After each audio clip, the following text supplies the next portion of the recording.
ഞാൻ തിയേറ്ററിൽ പോയിട്ട് ഫുള്ളായിട്ട് എൻജോയ് ചെയ്ത് കണ്ട ഒരു സിനിമയാണ് രോമാഞ്ചം. അപ്പോൾ ആ സിനിമയുടെ സംവിധായകൻ ഫഹദ് ഫാസിലിനെ വെച്ചൊരു പുതിയ പടം അനൗൺസ് ചെയ്തു. ആ വാർത്ത കേട്ടപ്പോൾ തന്നെ ഞാൻ ഭയങ്കരമായിട്ട് എക്സൈറ്റഡ് ആയിരുന്നു.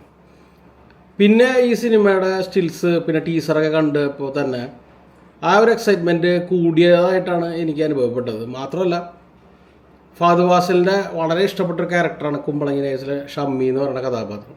അതിൻ്റെ ഒരു ഛായ അല്ലെങ്കിൽ അതിൻ്റെ ചില ചേഷ്ടകളൊക്കെ നമുക്ക് ഈ ഒരു കഥാപാത്രത്തിൻ്റെ ടീസറിലൊക്കെ കണ്ടപ്പോൾ തോന്നിയിരുന്നു.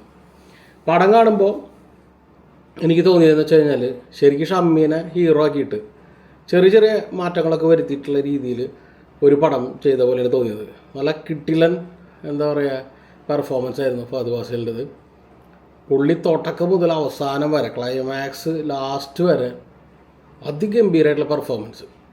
അത് തന്നെയാണ് ഈ പടത്തിൻ്റെ ഹൈലൈറ്റ്. അതിൻ്റെ ഒപ്പം തന്നെ ഫഹദ് ഫാസിലിൻ്റെ ഒരു ഗ്യാങ് ഉണ്ട്. ആ ഗ്യാങ്ങിൽ വരുന്ന ഓരോരുത്തരും, പ്രത്യേകിച്ച് ആ രോമാഞ്ചത്തിലെ ഒരു സജിൻ അങ്ങനെ പുള്ളിയുടെ പേര് എനിക്ക് ഓർമ്മ വരില്ല. പുള്ളിയൊക്കെ ഗംഭീരമായിട്ട് ഈ സിനിമയിലും ചെയ്തിട്ടുണ്ട്. പിന്നെ അതിലെ ഗ്യാങ്ങിലെല്ലാവരും ഗംഭീരമായിട്ടുണ്ട്. പിന്നെ ഈ സിനിമയിലെ പ്രധാന കഥാപാത്രങ്ങൾ എന്ന് പറയുമ്പോൾ ഈ 3 സ്റ്റുഡൻസ് അവരുടെ ലൈഫിലുണ്ടാകുന്ന കാര്യങ്ങളൊക്കെയാണ് ഈ സിനിമയുടെ പ്രമേയം. അപ്പോൾ അവരെക്കുറിച്ച് പറയുകയാണെങ്കിൽ അവർക്ക് എന്താണോ കിട്ടിയിട്ടുള്ളത് അവർ ഭംഗിയായിട്ട് ചെയ്തിട്ടുണ്ട്. പിന്നെ എനിക്ക് തോന്നിയത് ഈ സ്ക്രീൻ പ്ലേ കുറച്ച് വീക്കായിട്ട് തോന്നി. കാരണം ഒന്നാമത് ഇതൊരു ലോജിക്കില്ലാത്ത സിനിമയാണെന്ന് മനസ്സിലാവും. എന്നാൽ പോലും ചെറിയൊരു എവിടെയെങ്കിലൊക്കെ ഏത് ലോജിക്കില്ലായ്മയുടെ ഇടയിൽ ഒരു ചെറിയ ലോജിക്ക് എന്നുള്ള സംഭവം ഉണ്ടല്ലോ, അതുപോലും ഈ സിനിമയിൽ ഇല്ലയെന്ന് തോന്നി. ഇങ്ങനെയൊക്കെ ആണെങ്കിലും നമ്മളിപ്പോൾ ഈ തരത്തിലൊരു പടം എന്ന് പറയുമ്പോൾ ഒരു കംപ്ലീറ്റ് എൻ്റർടൈനർ, നമ്മൾ ശരിക്കും പറഞ്ഞു കഴിഞ്ഞാൽ തലച്ചോറ് വീട്ടി വെച്ചിട്ടാണല്ലോ നമ്മൾ ഇങ്ങനത്തെ സിനിമകൾ കാണാൻ പോവുക. അങ്ങനെ നിങ്ങൾ പോവുകയാണെന്നുണ്ടെങ്കിൽ ഉറപ്പായിട്ട് ഈ പടം നിങ്ങൾക്ക് ആദ്യ അവസാനം ഫഹദ് ഫാസിലിൻ്റെ പെർഫോമൻസ് കാണാൻ വേണ്ടിയിട്ട് നിങ്ങൾക്ക് ടിക്കറ്റ് എടുക്കാം. ബാക്കി വലിയ സംഭവങ്ങളൊന്നും നമുക്ക് പ്രോമിസ് ചെയ്യാൻ ഇല്ല. ശരിക്കും പറഞ്ഞു കഴിഞ്ഞാൽ ഇപ്പോൾ രോമാഞ്ചം സിനിമ എന്ന് പറയണത് എന്താ പറയുക, ആ ഒരു വൈബ് ചില സ്ഥലത്തെങ്കിലും ഈ പടത്തിലുണ്ട്. മൊത്തത്തിൽ ആ ഒരു ഡയറക്ടറുടെ ഒരു സംഭവം നമുക്കിതിലും കിട്ടും. ഇതാണ് എനിക്ക് ഈ ഒരു ആവേശം എന്നുള്ള സിനിമയെ കുറിച്ചിട്ട് പറയാനുള്ളത്.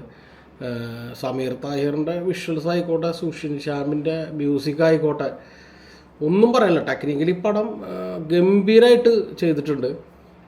എന്തായാലും ഉത്സവ സീസണിൽ ഇപ്പോൾ പ്രത്യേകിച്ച് പെരുന്നാൾ, വിഷു ആ ഒരു ടൈമിൽ നമുക്ക് എല്ലാം മറന്ന് കാണാൻ പറ്റിയൊരു ഗംഭീരം എന്ന് വെച്ചാൽ ഞാൻ പറഞ്ഞാൽ എൻ്റെ എൻ്റർടൈനറാണ് ഈ പടം. ഫഹദ് ഫാസിലിൻ്റെ ഗംഭീരമായിട്ടുള്ള അസാധ്യമായിട്ടുള്ളൊരു പെർഫോമൻസ്. ഞാൻ നേരത്തെ പറഞ്ഞ പോലെ ഷമ്മി ഹീറോ ആണെന്ന് പറഞ്ഞ പോലെ ഈ രംഗ എന്നുള്ള ക്യാരക്ടറായിട്ട് പുള്ളി പൂണ്ട് വിളയാടിയിരിക്കുകയാണ്. അപ്പോൾ ഇതാണ് ആവേശം സിനിമയെ കുറിച്ച് പറയാനുള്ളത്. കൂടുതലൊന്നും പറയുന്നില്ല, ബാക്കി നിങ്ങൾ തിയേറ്ററിൽ പോയിട്ട് എക്സ്പീരിയൻസ് ചെയ്യാം. Thank you. അപ്പോൾ അടുത്ത റിവ്യൂ ആയിട്ട് ഉടനെ തന്നെ കാണാം.